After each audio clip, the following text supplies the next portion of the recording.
Bismillahirrahmanirrahim. Alhamdulillahirabbil alamin.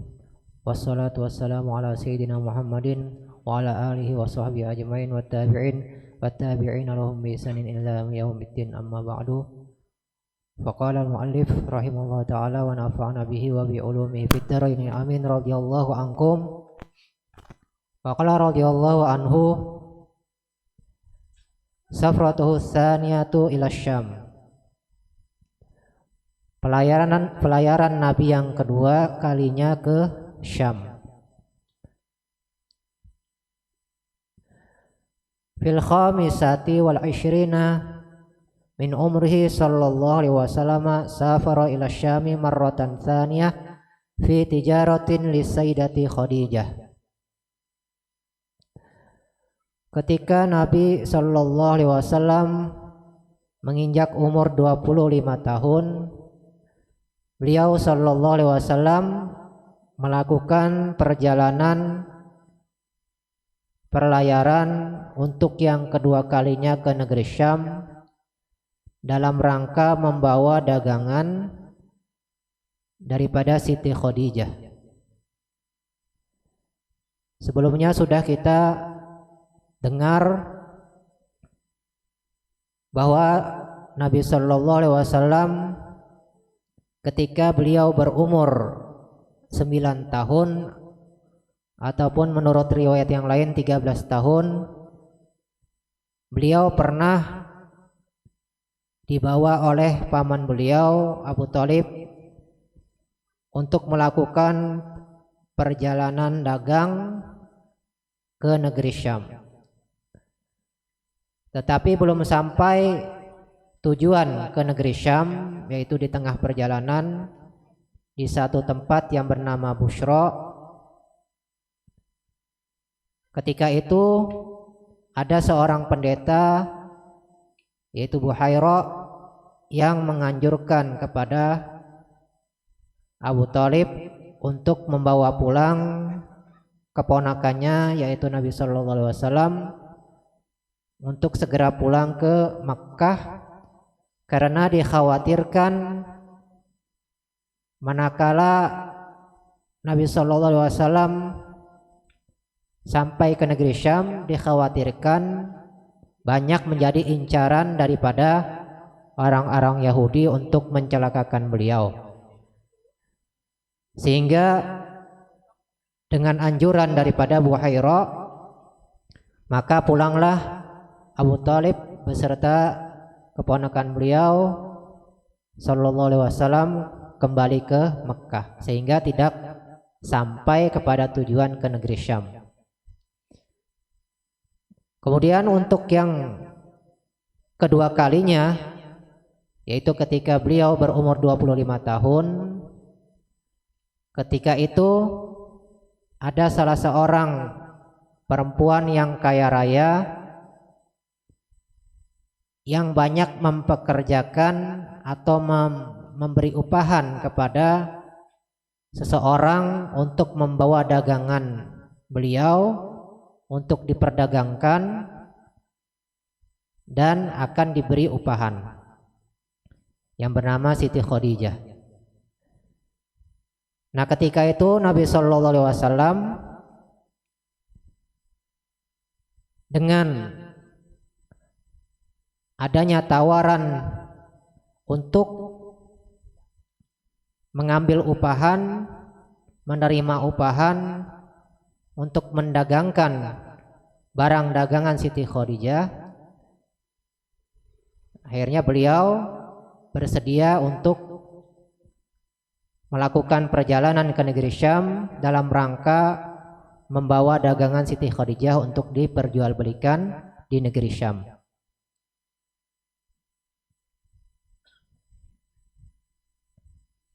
Wa kanat dzata syarafin wa malin tastajirur rijala fi maliha. Adalah Siti Khadijah ini adalah seorang perempuan yang mulia, baik dari segi nasab beliau ataupun dari segi akhlak dan perilaku beliau di kalangan masyarakat. Jadi Siti Khadijah ini bukan saja karena nasab beliau yang mulia, tetapi karena akhlak beliau juga mulia, maka beliau dikenal dengan seorang perempuan yang dihormati oleh orang-orang di sekitaran beliau ataupun yang mengenal beliau. Dan lagi beliau seorang perempuan yang berharta, artinya mempunyai banyak harta. Kemudian apa yang beliau kerjakan, yaitu beliau memberi upahan kepada orang laki-laki dalam menjalankan harta beliau untuk diperjualbelikan. Jadi memberi upahan. Jadi dalam bab fikih ini dinamakan bab ijarah. Jadi bab ijarah itu salah satu yang diperbolehkan dalam syariat. Selain tijarah, jual beli, ada juga namanya ijarah, upah mengupah. Dalam bahasa kita upah mengupah. Nah, dalam upah mengupah itu harus ada rukun-rukun yang dipenuhi. Yang pertama, ada yang memberi upahan.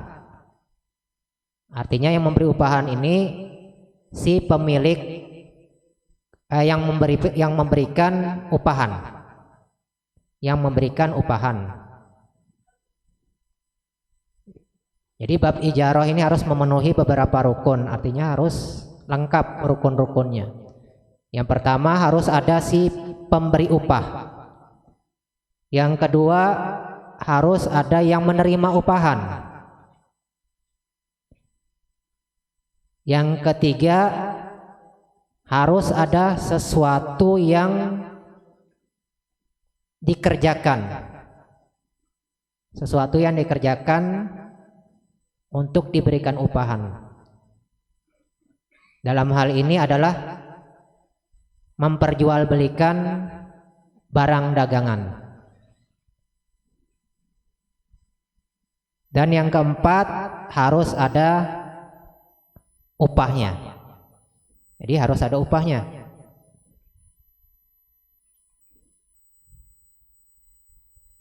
Jadi harus memenuhi empat rukun ini, empat hal ini harus dipenuhi dalam bab ijarah.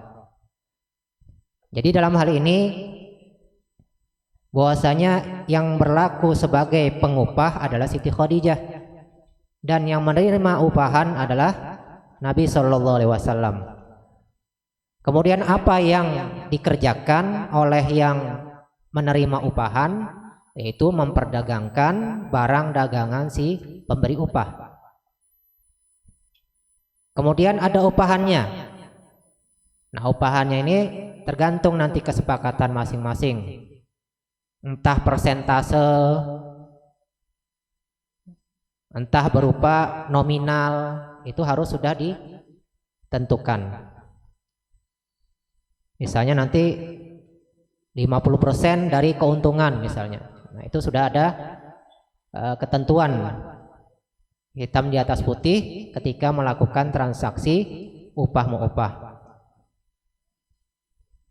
Nah, di sini sudah dicontohkan oleh Nabi Shallallahu Alaihi Wasallam dalam bab ijarah dan menjadi dalil bahwasanya ijarah ini atau sewa upah mengupah itu adalah sesuatu yang diperbolehkan di dalam syariat agama.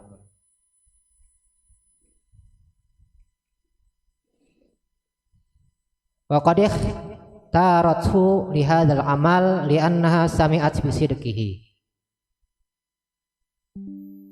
wa amanatihi wa akhlaqihi syarifah. Khadijah memilih Nabi Shallallahu Alaihi Wasallam untuk pekerjaan itu karena ia pernah mendengar tentang kebenaran Nabi Shallallahu Alaihi Wasallam.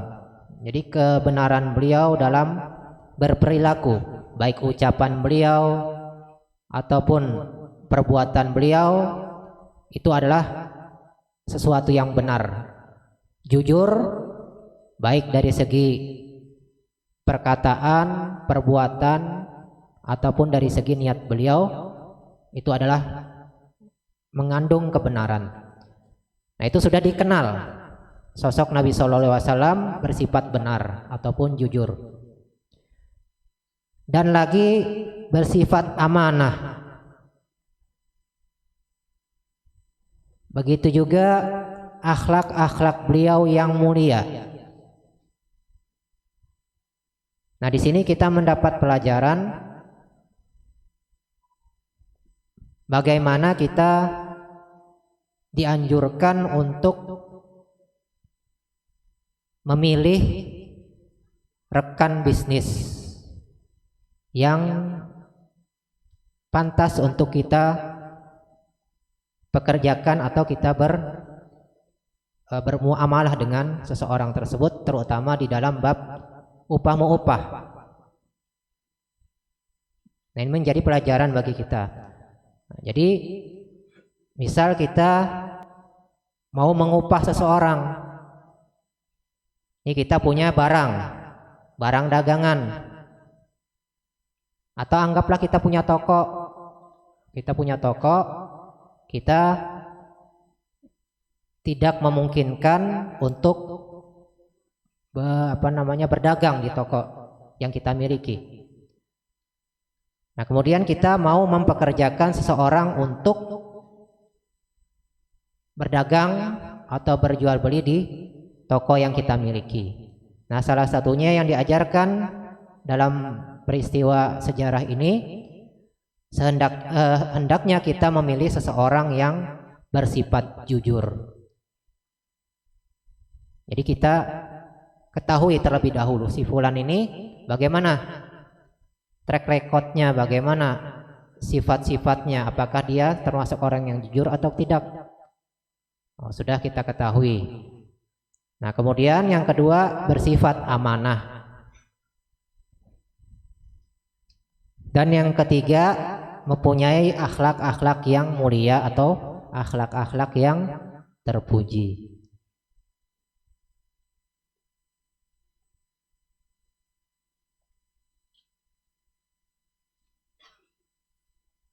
Wa kana ma'ahu khadimuha Maisarah faba'a wa bata'a wa raja'a biribihin azim. Wa qila ra'ahu fi hadhihi as-safarah nastur ar-rahib fa'arafa annahu an-nabiyul muntazir. Annahu an-nabiyul muntazir. Kemudian pelayan Khadijah bernama Maisarah ikut bersama Nabi SAW dalam perjalanan ke negeri Syam tersebut. Kemudian Siti Khadijah juga menyertakan kepada Nabi SAW salah seorang pembantunya atau pelayannya yang bernama Maisarah. Ini laki-laki, bukan perempuannya. Kalau kita mungkin Maisarah itu perempuan. Kalau ini Maisarah di sini adalah seorang laki-laki. Jadi Maisarah ini ikut bersama Nabi SAW dalam perjalanan ke negeri Syam untuk memperdagangkan barang dagangan daripada Siti Khadijah. Kemudian akhirnya setelah beberapa lama di negeri Syam melakukan jual beli dan akhirnya kembali ke kota Mekah dengan membawa keuntungan yang besar. Jadi hasil yang diperoleh ini sangat besar keuntungannya.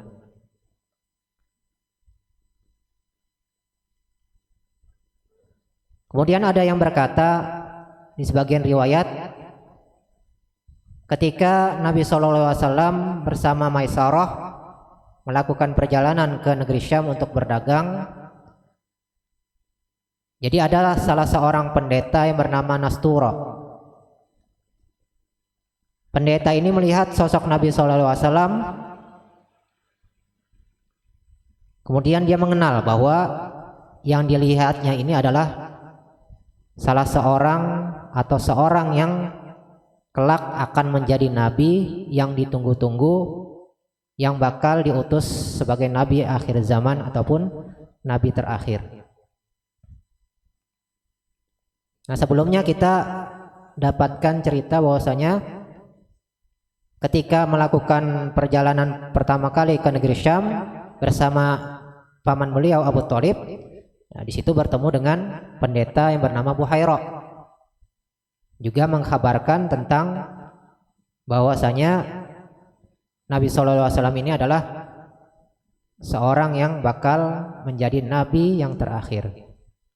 Kemudian begitu melakukan perjalanan ke negeri Syam untuk yang kedua kalinya, bertemu lagi dengan pendeta yang lain bernama Nasturo, dan pendeta ini juga memastikan bahwasanya Nabi SAW ini adalah nabi yang bakal diutus sebagai nabi terakhir ataupun nabi akhir zaman.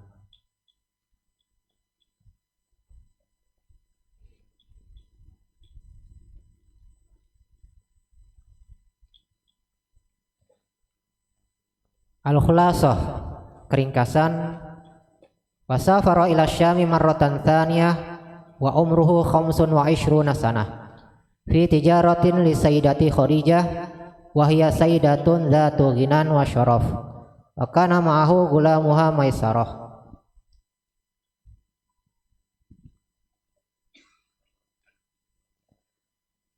Keringkasan bahwasanya Nabi SAW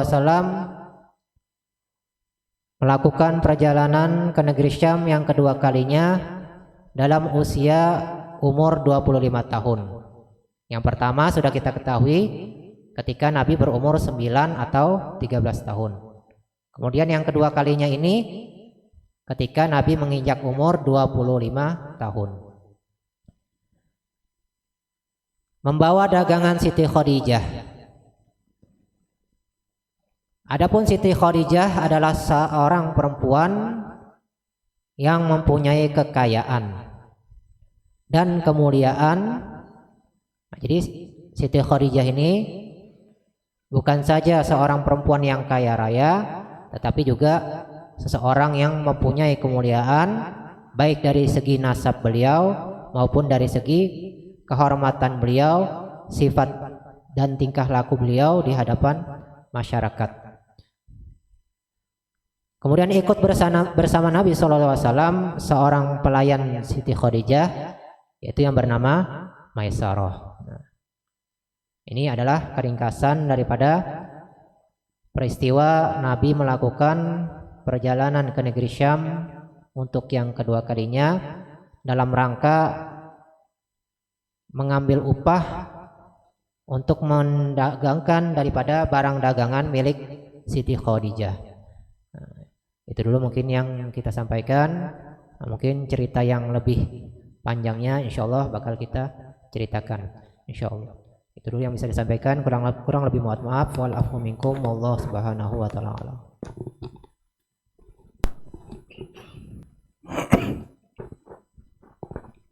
Bismillah.